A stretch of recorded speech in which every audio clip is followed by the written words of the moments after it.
യോഗത്തിൻ്റെ അധ്യക്ഷൻ അഡ്വക്കേറ്റ് രാജഗോപാൽ വാകത്താനം, ഇവിടെ സദസ്സിലുള്ള പവിത്രൻ ചേട്ടൻ്റെ ഭാര്യ സതിച്ചേച്ചി, മറ്റ് വീട്ടുകാർ, വേദിയിൽ സദസ്സിലുമുള്ള സുഹൃത്തുക്കളെ, ഇപ്പോൾ ഇവിടെ രാജഗോപാൽ പറഞ്ഞ് അവസാനിപ്പിച്ച പോലെ കഴിഞ്ഞ വർഷങ്ങളിലൊക്കെ തന്നെ പലപ്പോഴും ഞങ്ങളിലില്ല ഹൈന്ദവ രക്തം എന്ന് പറയുന്ന ആ കവിത അല്ലെങ്കിൽ ആ മുദ്രാവാക്യം ഇത് വയലാർ എഴുതിയതാണെന്നാണ് കേരളത്തിലെ പ്രമുഖരായിട്ടുള്ള പല സാഹിത്യകാരന്മാരും വിശ്വസിച്ചിരുന്നത്. ഒരു 5-8 വർഷം മുമ്പ് ഇതിനെ ഒരു യാദൃശ്ചികമായിട്ട് സംസാരിച്ചപ്പോൾ കേരളത്തിൽ അറിയപ്പെടുന്നൊരു കവി, അദ്ദേഹം അങ്ങനെ ധരിച്ചു പോയിട്ടുള്ളതാണ്, മനഃപൂർവ്വമല്ല, അത് വയലാറിൻ്റെ അല്ലേ എന്നാണ് ചോദിക്കുന്നത്, അല്ലെങ്കിൽ ഭാസ്കര മാസ്റ്ററുടെ അല്ലേ എന്നുള്ളത്. അപ്പം ഇങ്ങനെ പവിത്രൻ ചേട്ടൻ ഈ ഒരു മുദ്രാവാക്യത്തിലൂടെ കേരളത്തിൻ്റെ സാംസ്കാരിക രംഗത്ത് അദ്ദേഹം സ്ഥാപിച്ച ആ പ്രധാനപ്പെട്ട ചുവടുവയ്പ്, അതിൻ്റെ ഒരു പ്രസക്തിയാണ് അത് കാണിക്കുന്നത്. ഇപ്പോൾ നമ്മൾക്കറിയാം, മാതൃഭൂമി 2024 മാതൃഭൂമി ആഴ്ചപ്പതിപ്പിലെ ഒരു പതിപ്പ് തന്നെ അദ്ദേഹത്തിൻ്റെ മുഖചിത്രത്തോട് കൂടിയിട്ട് ഇക്കാര്യങ്ങളൊക്കെ പറഞ്ഞുകൊണ്ട് 2024 ഒരു സ്പെഷ്യൽ ലെക്ചർ ഇറക്കുകയുണ്ടായി. അതോടുകൂടിയിട്ട് വായിക്കുന്ന അല്ലെങ്കിൽ അത്യാവശ്യം സാഹിത്യബോധമുള്ള ആളുകളൊക്കെ തന്നെ അതിനെക്കുറിച്ച് അവർക്ക് അതിനെക്കുറിച്ച് സംശയം ഉണ്ടായിട്ടില്ല. പക്ഷെ അതിനു മുന്നൊക്കെ തന്നെ ഒരുപാട് പേര് ഈ മുദ്രാവാക്യത്തെ തെറ്റായിട്ട് ധരിച്ചിരുന്നു, വയലാർ എഴുതാണെന്നുള്ള രീതിയിൽ. കഴിഞ്ഞ വർഷവും അതുപോലെ തന്നെ ഒരാഴ്ച മുമ്പും മനോജ് ലാൽ എന്ന് പറയുന്ന IRAയുടെ ഇന്ത്യൻ യുക്തിവാദി സംഘത്തിൻ്റെ ഒരു പ്രവർത്തകൻ വളരെ അദ്ദേഹത്തെ അവഹേളിക്കുന്ന രീതിയിൽ, അദ്ദേഹത്തിൻ്റെ ഓർമ്മകളെ വ്രണപ്പെടുത്തുന്ന രീതിയിലാണ് ഒരു ഫേസ്ബുക്ക് പോസ്റ്റ്, അത് ചൊവ്വര പരമേശ്വരൻ എഴുതാണെന്ന രീതിയിൽ. ഒരു കാലത്തും അങ്ങനെ വേറെ ആരും അങ്ങനെ പറഞ്ഞാൽ ഞാൻ കേട്ടിട്ടില്ല. പക്ഷേ ഏതായാലും അതിനെതിരെ ശക്തമായിട്ടുള്ള നിയമ നടപടി സ്വീകരിക്കുവാൻ വേണ്ടി കേരള യുക്തിവാദി സംഘം തീരുമാനിച്ചിട്ടുണ്ട്. അപ്പം അങ്ങനെ എന്തുമാർക്കും എഴുതി പോവാമെന്നുള്ള അവസ്ഥ വരാൻ പാടില്ലല്ലോ. അപ്പോൾ ഞാൻ പറഞ്ഞു വന്ന ഒരു ഉദാഹരണം പറഞ്ഞുകൊണ്ട് ഞാൻ അതിൻ്റെ ആ ഒരു മുദ്രാവാക്യത്തിൻ്റെ പ്രസക്തിയിലേക്ക് വരാം. ഏതാണ്ട് ഒരു 12 വർഷം മുമ്പാണ് ഗൗരി ലങ്കേഷ് കൊല ചെയ്യപ്പെടുന്നത്. അന്ന് ബാംഗ്ലൂരിൽ വലിയ ഏതാണ്ട് 20,000-ഓളം പേര് പങ്കെടുക്കുന്ന ഒരു പ്രതിഷേധ പ്രകടനം അന്ന് ബാംഗ്ലൂരിൽ നടക്കുകയുണ്ടായി. അന്ന് CPMൻ്റെ അഖിലേന്ത്യാ സെക്രട്ടറി ആയിട്ടുള്ള പ്രകാശ് കാരായിട്ടായിരുന്നു എൻ്റെ മുഖ്യ പ്രാസംഗികൻ. നമ്മുടെ സിനിമാ നടൻ പ്രകാശ് രാജൊക്കെ പങ്കെടുത്ത ഒരു പരിപാടിയാണ്. കേരള യുക്തിവാദി സംഘത്തിൽ നിന്ന് ഞാൻ ശബരി ഞങ്ങളടക്കം ഒരു 6-7 പേര് പോയിട്ടുണ്ടായിരുന്നു. അതുപോലെ തന്നെ കേരളത്തിൽ നിന്ന് 10-25 പേരുണ്ടായിരുന്നു, പ്രത്യേകിച്ച് വടക്കൻ ജില്ലകളിൽ നിന്നൊക്കെ തന്നെ. ഒരുപാട് സംഘടനകളെ പ്രതികരിച്ച ആളുകളുണ്ടായിരുന്നു. അതിനകത്ത് വളരെ രസകരമായിട്ട് തോന്നിയത്, രാവിലെ ഒരു 9:30 മണിക്ക് റെയിൽവേ സ്റ്റേഷൻ പരിസരത്ത് നിന്നാണ് ഈ ജാഥ ആരംഭിക്കുന്നത്. അപ്പോൾ അവിടുത്തെ പ്രധാനപ്പെട്ട ഒരു കോളേജിൻ്റെ പേര് ഞാൻ മറന്നുപോയി. ആ കോളേജിൻ്റെ ഗ്രൗണ്ടിലാണ് സമ്മേളനം. ഏതാണ്ട് 20,000-ഓളം പേര് പങ്കെടുക്കുന്ന ഒരു സമ്മേളനം, അതുപോലെ തന്നെ 10,000-ഓളം പേര് പങ്കെടുക്കുന്ന ഒരു ജാഥ. അത്രയ്ക്ക് വലിയ പ്രാതിനിധ്യമായിരുന്നു ജാഥയ്ക്ക്. അപ്പോൾ രാവിലെ 9 മണി മുതൽ റെയിൽവേ സ്റ്റേഷൻ്റെ പരിസരത്താണ് ആളുകളോട് എത്താൻ പറഞ്ഞിരുന്നത്. അവിടെ എത്തി. അത് കഴിഞ്ഞപ്പോൾ ഈ കന്നഡയിൽ ഒരു മുദ്രാവാക്യം കേൾക്കുകയാണ്. അപ്പോൾ 2 വരി കേട്ടപ്പോൾ തന്നെ എനിക്കത് മനസ്സിലായി, അത് ഈ ഞങ്ങളിലില്ല ഹൈന്ദവ രക്തം എന്ന് പറയുന്ന മുദ്രാവാക്യം കന്നഡ ഭാഷയിൽ വിളിക്കുന്നതാണ്. അപ്പോൾ സ്വാഭാവികമായിട്ടും നമ്മളുടെ ഇങ്ങനെയുള്ള ഈ ഹൈന്ദവ ഭീകരതയ്ക്കെതിരായിട്ടുള്ള സമ്മേളനങ്ങളിൽ അല്ലെങ്കിൽ അങ്ങനെയുള്ള പരിപാടികളിലൊക്കെ തന്നെ ഈ ഇസ്ലാമിക ഫണ്ടമെൻ്റലിസ്റ്റുകളുടെ വലിയ രീതിക്കുള്ള പ്രാതിനിധ്യം ഉണ്ടാവാറുണ്ട്. അപ്പോൾ വളരെ കേട്ടിട്ടുണ്ടെങ്കിൽ ഈ ഞങ്ങളിലില്ല ഹൈന്ദവ രക്തം എന്ന് പറയുമ്പോൾ വലിയ രീതിക്ക് ഒച്ച കേൾക്കുകയും, ഞങ്ങളിലില്ല ക്രൈസ്തവ രക്തം എന്ന് പറഞ്ഞപ്പോഴും ഒച്ചയിൽ നമ്മൾക്കത് മുദ്രാവാക്യം ഏറ്റുപാടുകയും, ഞങ്ങളിലില്ല ഇസ്ലാം രക്തം എന്ന് പറഞ്ഞോട് കൂടിയിട്ട് ഒരു 80% ആളുകൾ സൈലൻ്റായി. അവരുടെ ഭാഗത്ത് യാതൊരു പ്രതികരണമില്ല. അവരൊക്കെ തന്നെ കുറേ പേരൊക്കെ തന്നെ തട്ടമിട്ട ആളുകളും അല്ലാത്തവരൊക്കെ തന്നെ ആളുകളുണ്ട്. ഒക്കെ അവർ അന്ന് SDP-യുടെ ഒക്കെ ഒരു ബോർഡിൽ തന്നെയാണ് അന്ന് വന്നിട്ടുള്ളത്. അതിൽ അന്ന് LDF നിരോധിച്ചിട്ടില്ല, NDF-ൻ്റെ ബോർഡൊക്കെ തന്നെ. പക്ഷേ ഇവരൊക്കെ തന്നെ അപ്പം അവരുടെ ആ നിശബ്ദതയാണ് ആ മുദ്രാവാക്യത്തിൻ്റെ പ്രസക്തി എന്ന് പറയുന്നത്. ഈ ഒരു മുദ്രാവാക്യം ഉറക്ക വിളിക്കാൻ കഴിയുന്ന ഒരാൾക്ക് മാത്രമേ ഒരു സെക്കുലറാണെന്ന് പൊതുസമൂഹത്തിൻ്റെ മുഖത്ത് നോക്കി പറയാൻ കഴിയുള്ളൂ. അല്ലാതെ ഈ ഹൈന്ദവ രക്തത്തെക്കുറിച്ചും ക്രൈസ്തവ രക്തത്തെക്കുറിച്ചും ഇല്ല എന്ന് പറയുമ്പോൾ, താൻ വിശ്വസിക്കുന്ന ആ ഒരു മതത്തെക്കുറിച്ച് പറയുമ്പോൾ മുദ്രാവാക്യം ഏറ്റു പറയാൻ കഴിയാത്ത ആളുകൾ, അവരൊന്നും തന്നെ ഇങ്ങനെയുള്ളൊരു പൊതുപരിപാടിയിൽ പങ്കെടുക്കുന്നതിൽ യാതൊരു അർത്ഥവുമില്ല എന്നുള്ളതാണ്. അത് വളരെ ഒരു സാഹചര്യത്തിൽ പറയാൻ കാരണം, പിന്നീട് നമുക്കറിയാം വിജയവാഡയിലെ ലോക ഏത്തിസ്റ്റ് കോൺഫറൻസ്, ലോക നാസ്തിക സമ്മേളനം കഴിഞ്ഞ എത്രയോ വർഷങ്ങളായിട്ട് നടക്കുന്നുണ്ട്. അവിടെ അവരുടെ ഒരു ഡ്രാമ മിക്കവാറും ഈ പുരാണവും ഒരു സാമൂഹ്യ പുരോഗതിയുമായിട്ട് ബന്ധപ്പെട്ട ഡ്രാമകൾ എല്ലാ വർഷവും തെലുങ്കിൽ, നമുക്കറിയാം തെലുങ്ക് ഭാഷ എന്ന് പറഞ്ഞാൽ ഇന്ന് ഇന്ത്യയിൽ തമിഴ് കഴിഞ്ഞാൽ പിന്നെ ഏറ്റവും ചരിത്രമുള്ള ഏറ്റവും പഴയ സാഹിത്യകൃതികളും പ്രാധാന്യവുമുള്ള ഭാഷയാണ് തെലുങ്ക് ഭാഷ. തമിഴ് കഴിഞ്ഞാൽ പിന്നെ അടുത്തത് തെലുങ്കാണ്. ഹിന്ദിക്ക് പോലും അത്രയ്ക്ക് മാത്രം ചരിത്രമോ പ്രാധാന്യമോ ഒന്നും നമ്മുടെ പ്രാചീന ഭാഷകളിലില്ല. തമിഴ് എന്ന് പറയുന്നത് ഇന്നിപ്പോൾ കണ്ടെത്തിയിട്ട് ലോകത്തിൽ ഏറ്റവും പഴകിയ, ലോകത്തിൽ 5000 വർഷം കൊണ്ടാണ് തമിഴ് ഭാഷയ്ക്ക് പഴക്കമുണ്ടെന്നാണ് പറഞ്ഞത്. ലോകത്തിലെ ഏറ്റവും പഴകിയ ഭാഷയാണെന്നുള്ള രീതിയിലുള്ള പഠനങ്ങൾ നടന്നുകൊണ്ടിരിക്കുകയാണ്. ഞാൻ പറഞ്ഞു വന്നത് ഈ തെലുങ്ക് അതിനകത്ത് ഒരു നാടകം പലപ്പോഴും ഞാൻ പല പ്രാവശ്യം പങ്കെടുത്തിട്ടുണ്ട്. അവിടെയൊക്കെ തന്നെ അവരുടെ തെലുങ്ക് പുരോഗമന നാടകത്തിലൊക്കെ തന്നെ ഈ പവിത്രൻ ചേട്ടൻ്റെ ആ മുദ്രാവാക്യം തെലുങ്കിൽ വളരെ നല്ല രീതിക്ക് അതിൻ്റെ വലിയ ബീജിയൊക്കെ ഇട്ടുകൊണ്ട് അത് ഇങ്ങനെ അവതരിപ്പിക്കാറുണ്ട്. ഏതെങ്കിലും ഈ നാടകത്തിൻ്റെ ഏതെങ്കിലും ഒരു ഭാഗത്ത് ഈ 4 വരികൾ ഉൾപ്പെടുത്താറുണ്ട്. അതുപോലെ തന്നെ ഡി കെ നമുക്കൊരു ദ്രാവിഡ കഴകം എന്ന് പറയുന്ന ഒരു പ്രസ്ഥാനമുണ്ട് തമിഴ്നാട്ടിൽ. അത് പെരിയാർ തുടങ്ങിയതാണ്, ഈ വി രാമസ്വാമി നായകൻ. ഈ ഡി കെ എന്ന് പറയുന്ന പ്രസ്ഥാനമാണ് പിന്നീട് അത് അണ്ണാദുരെ DMK ആയിട്ട് വളർത്തിയത്, ദ്രാവിഡ മുന്നേറ്റ കഴകം. അത് രാഷ്ട്രീയ പാർട്ടിയായിരുന്നു. പിന്നീട് അത് ഓൾ ഇന്ത്യ AIDMK ആയി, DMK ആയി, AIDMK ആയി, അങ്ങനെ അത് വളർന്നു. MGR പിന്നീടും വളർത്തുകയുണ്ടായി. ഞാൻ അതിൻ്റെ ബേസിക് ഒരു സംഘടന എന്ന് പറയുന്നത് DK ആണ്, ദ്രാവിഡ കഴകം. ഈ ദ്രാവിഡ കഴകം ഇന്നും തമിഴ്നാട്ടിൽ വളരെ ശക്തമാണ്. അവർക്ക് സാമൂഹ്യപരമായിട്ട് വലിയ ഇടപെടാനൊന്നും കഴിയുന്നില്ലെങ്കിലും വലിയ സംഘടനയാണ്. അവർക്ക് സ്വന്തമായിട്ട് ഒരു പത്രമുണ്ട്, വിടുതല എന്ന് പറയുന്ന പത്രമുണ്ട്.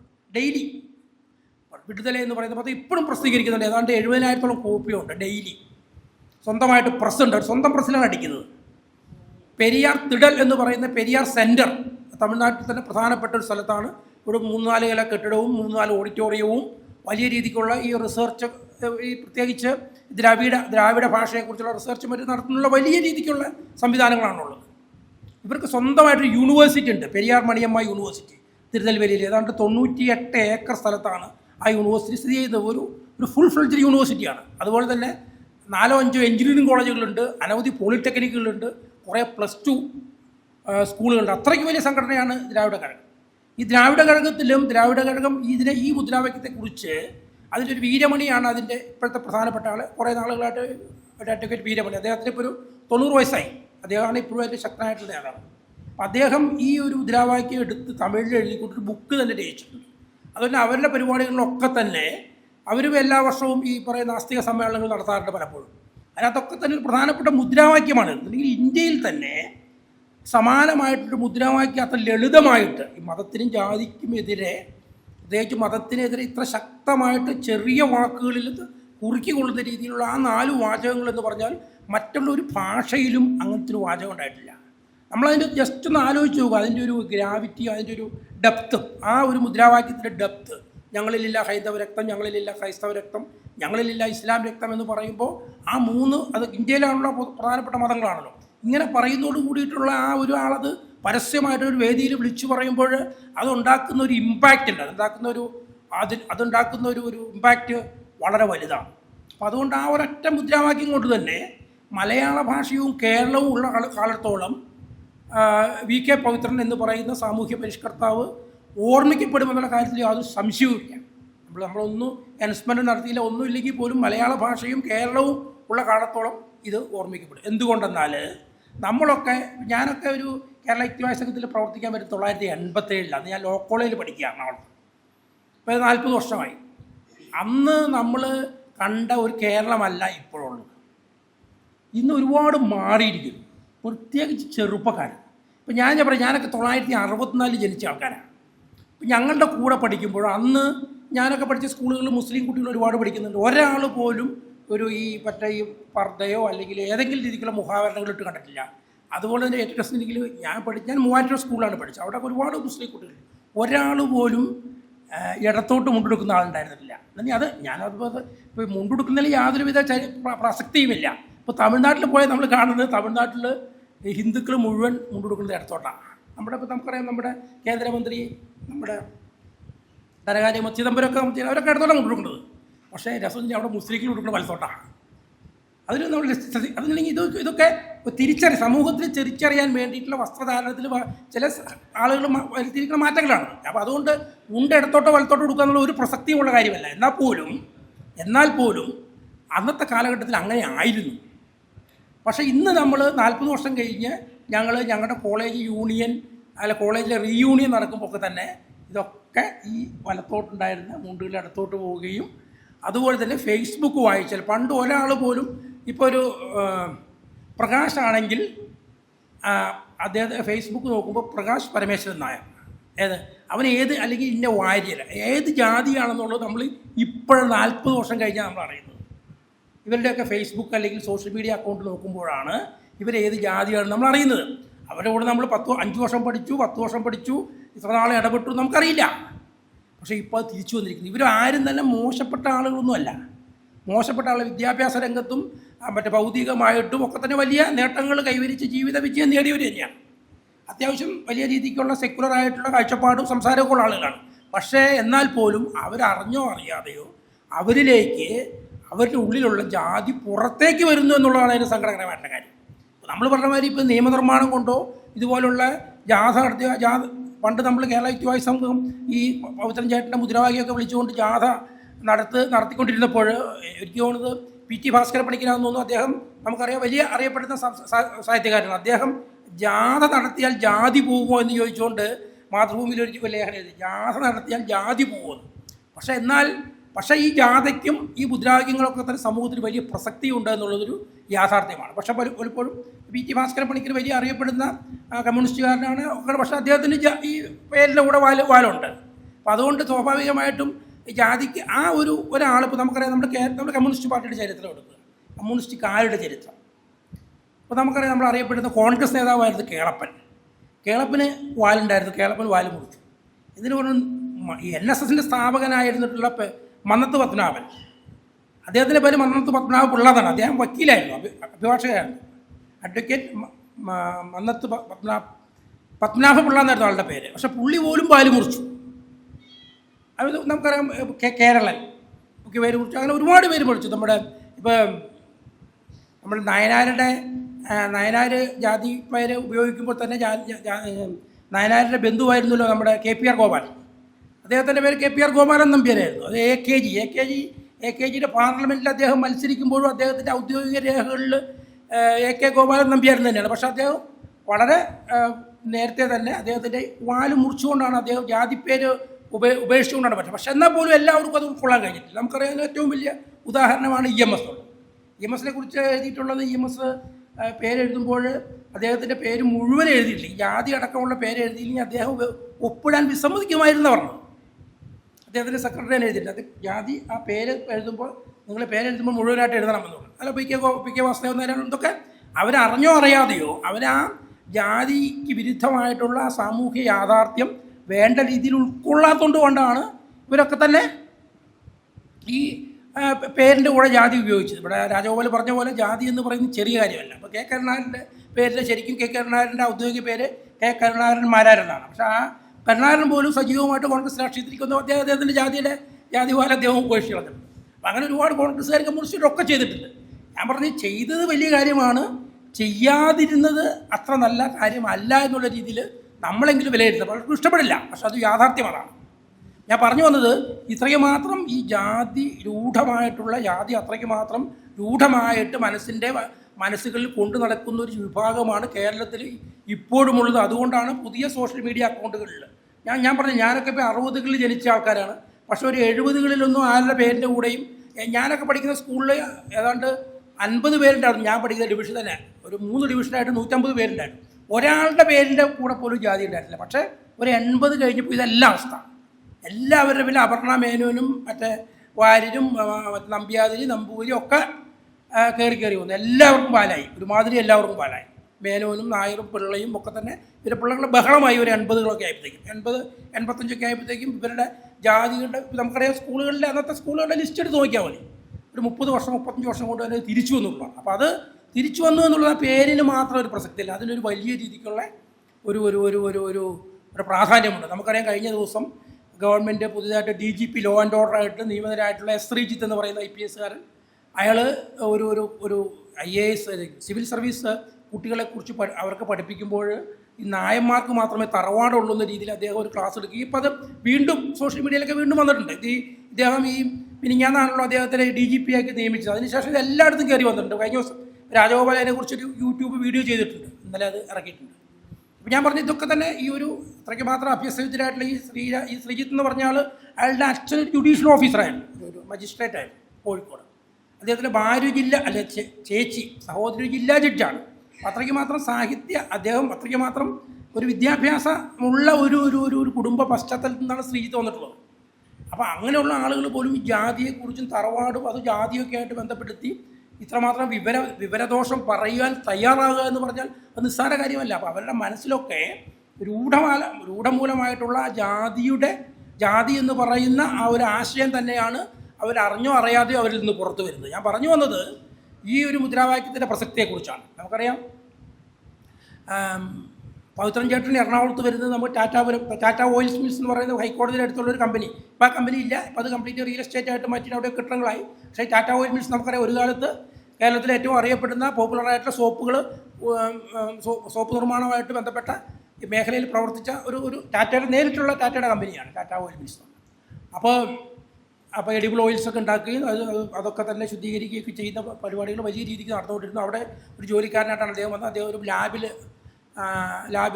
ലാബ് അസിസ്റ്റൻ്റായിട്ട് ജോലിക്ക് വരികയും പിന്നീട് അതിൻ്റെ ഒരു പർച്ചേസിൽ അസിസ്റ്റൻറ്റ് മാനേജറായിട്ട് പെൻഷൻ പറ്റുകയും ചെയ്ത് അദ്ദേഹത്തിന് ഏതാണ്ട് 37 വർഷത്തോളമുള്ള അദ്ദേഹത്തിൻ്റെ ഔദ്യോഗിക ജീവിതത്തിൽ അദ്ദേഹം ആദ്യം അതിൻ്റെ ഒരു ക്വാർട്ടേഴ്സിലും പിന്നീട് താമസിച്ച അവസാനം അദ്ദേഹം വെണ്ണലയിലാണ് സെറ്റിൽ ചെയ്തിട്ടുള്ളത്. അദ്ദേഹത്തിൻ്റെ വീട് തന്നെ റെനൈസാൻസ് എന്നാണ് ആ വീടിന് പേരിട്ടിട്ടുള്ളത്. അദ്ദേഹത്തിന് 4 മക്കളുടെ പേരുകളും ഞാൻ അങ്ങനെ 4 പേരുടെ പേരും റഹിൻ, രഹിത, റബൽ, റിനൈസ് എന്ന് പറയുന്ന 4 പേരാണ് അദ്ദേഹത്തിന് 4 മക്കൾക്ക് ഇട്ടിക്കുന്ന പേര്. അതൊക്കെ തന്നെ അദ്ദേഹം അന്നത്തെ കാലഘട്ടത്തിൽ ഏതാണ്ട് അദ്ദേഹത്തിൻ്റെ മൂത്ത മകൻ ഇപ്പോൾ ഒരു 60-65 വയസ്സ് പ്രായം അല്ലേ, 65 ആയിട്ടുണ്ടാവില്ലേ.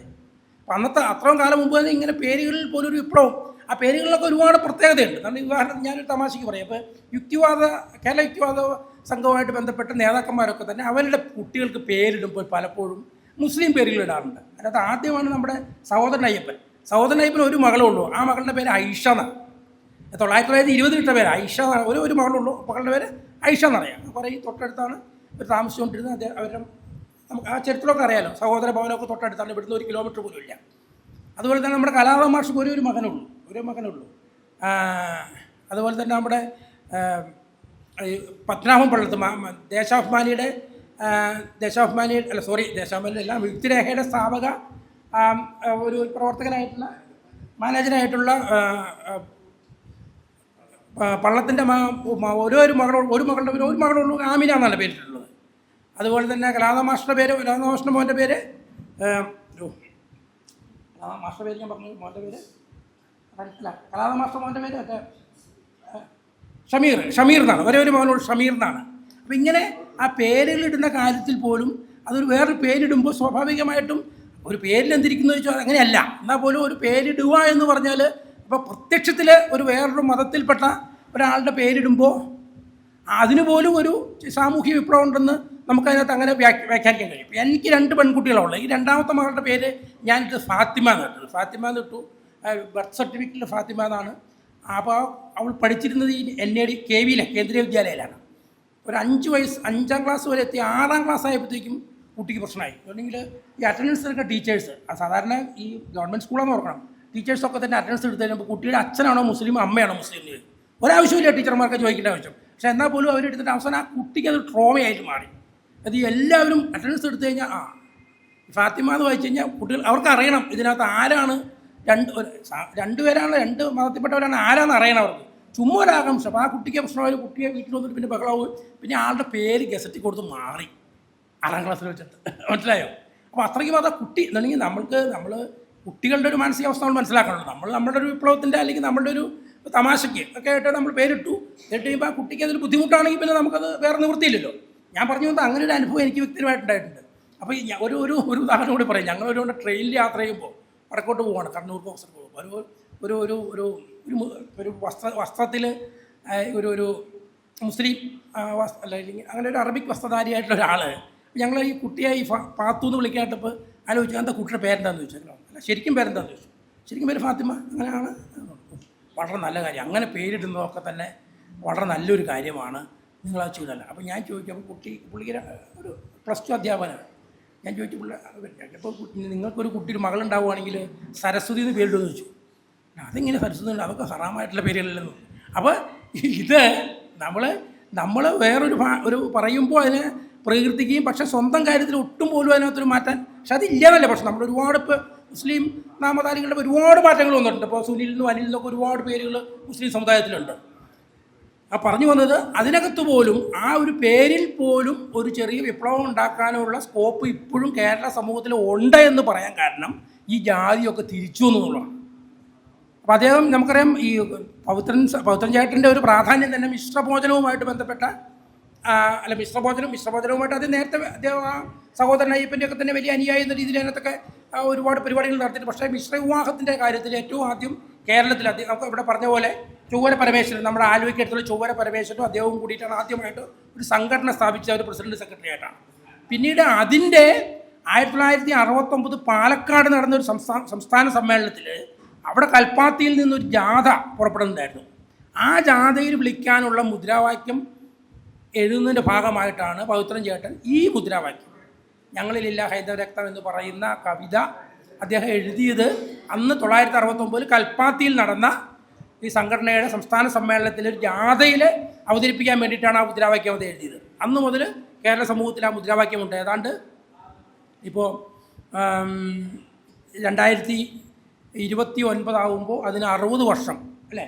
60 വർഷം 68. അപ്പോൾ 2028 ആകുമ്പോൾ അതിന് 60 വർഷം പൂർത്തിയാവും.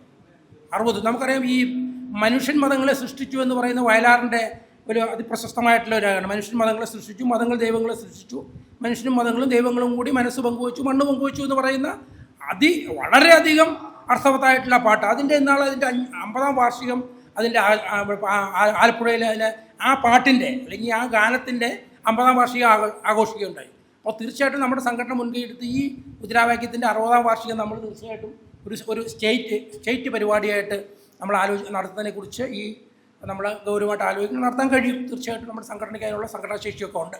അത് കേരളം മുഴുവൻ അറിയുന്ന രീതിക്ക് ഒരു വലിയ പരിപാടി ടൗൺ ഹാൾ പോലുള്ള സ്ഥലം വാടകയ്ക്ക് എടുത്ത് വലിയ രീതിക്ക് നടത്തണമെന്നുള്ളൊരു അഭിപ്രായം ഞാനിപ്പോൾ ഈ ഒരവസരത്തിൽ ഞാൻ പങ്കുവയ്ക്കുകയാണ്. തീർച്ചയായിട്ടും അപ്പോൾ അങ്ങനെ നമുക്കറിയാം, മിശ്ര വിവാഹം എന്ന് പറയുന്നത് നമുക്കറിയാം, ഈ സമൂഹത്തിലെ ജാതിയും മതവും പോകണമെങ്കിൽ ഒരേ ഒരു പരിഹാരം, വേറെ ഒരു പരിഹാരവും ഇല്ല. ജാതിരഹിത മതരഹിത വിവാഹങ്ങൾ മാത്രമാണ് ഏക പരിഹാരം.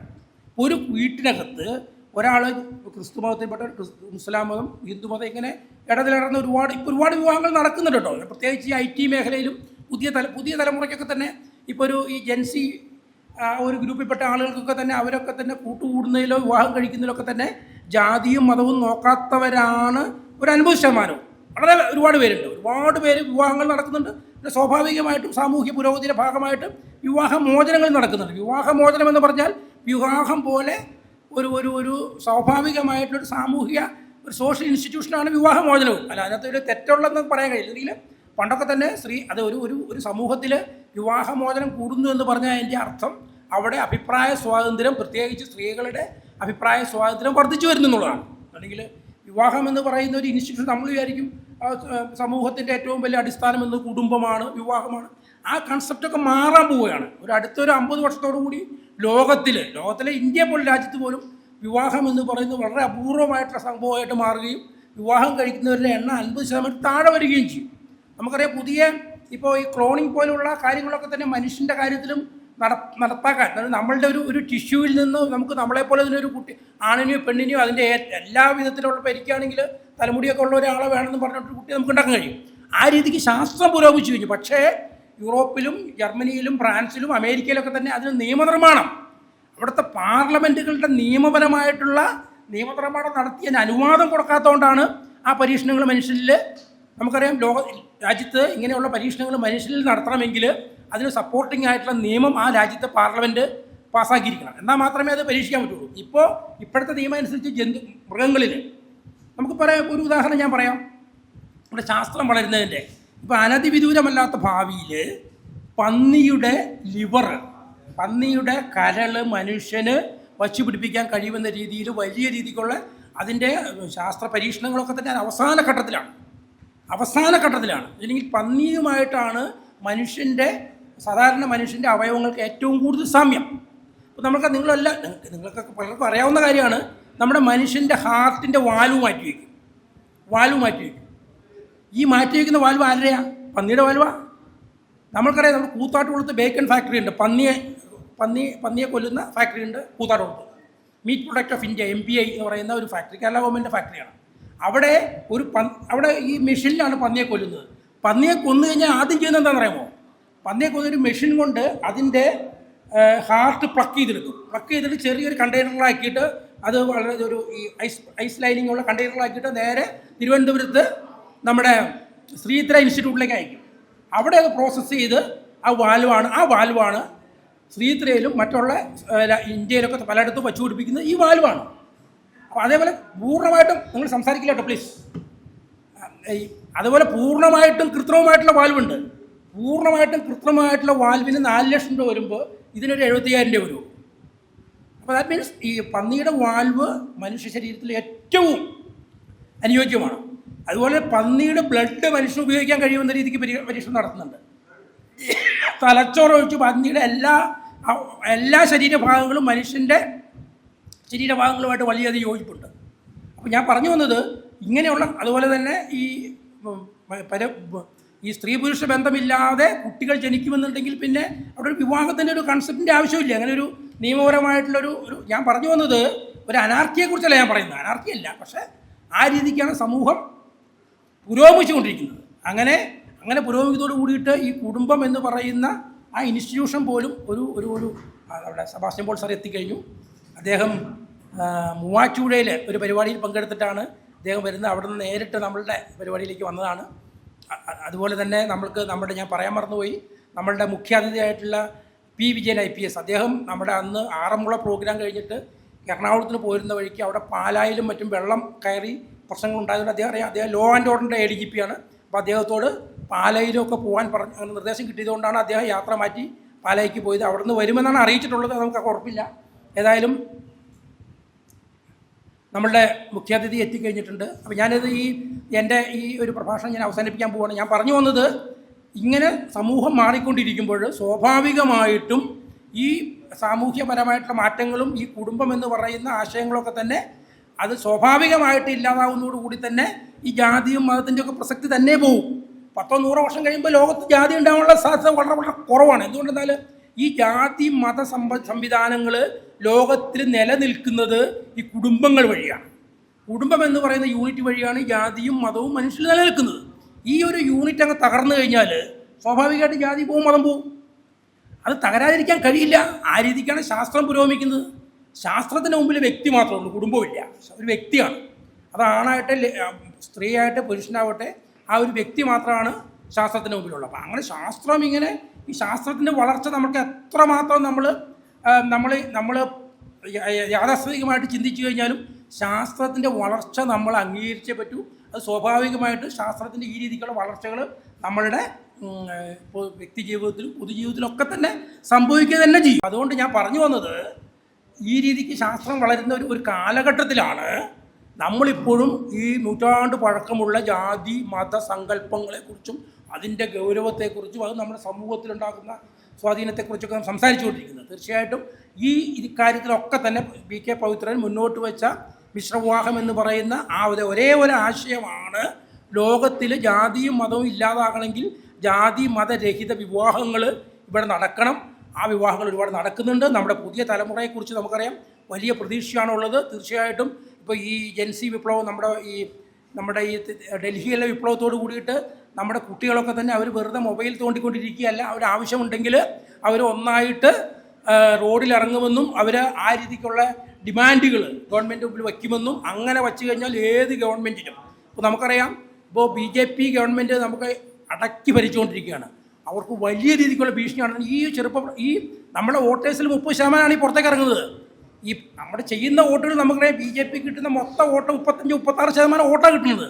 അപ്പോൾ സ്വാഭാവികമായിട്ട് ഇങ്ങനെ ഈ ചെറുപ്പക്കാർ മാറി ചിന്തിച്ച് കഴിഞ്ഞാൽ നമ്മുടെ രാജ്യം ഇന്ന് അഭിമുഖീകരിക്കുന്ന ഈ മത തീവ്രവാദം എന്ന് പറയുന്ന ഒരാശയം പോലും നമ്മളുടെ മുന്നിൽ തകർന്നു വീഴുന്ന രീതിക്കാണ് കാര്യങ്ങൾ പോയിക്കൊണ്ടിരിക്കുന്നത്. വലിയ രീതിക്കുള്ള ഒരു വലിയ രീതിക്ക് സ്വാഗതം ചെയ്യേണ്ട ഒരു മൂവ്മെൻറ്റുകളാണ് ഈ കാലഘട്ടത്തിൽ അദ്ദേഹം പി കെ പവിത്രൻ മുന്നോട്ട് വെച്ച സാമൂഹ്യ വിപ്ലവം ഇന്നും പ്രസക്തി ഉണ്ടെന്ന് മാത്രം പറഞ്ഞുകൊണ്ട് അദ്ദേഹത്തെക്കുറിച്ച് അനുസ്മരിച്ചുകൊണ്ട് ഞാൻ അവസാനിപ്പിക്കുന്നു.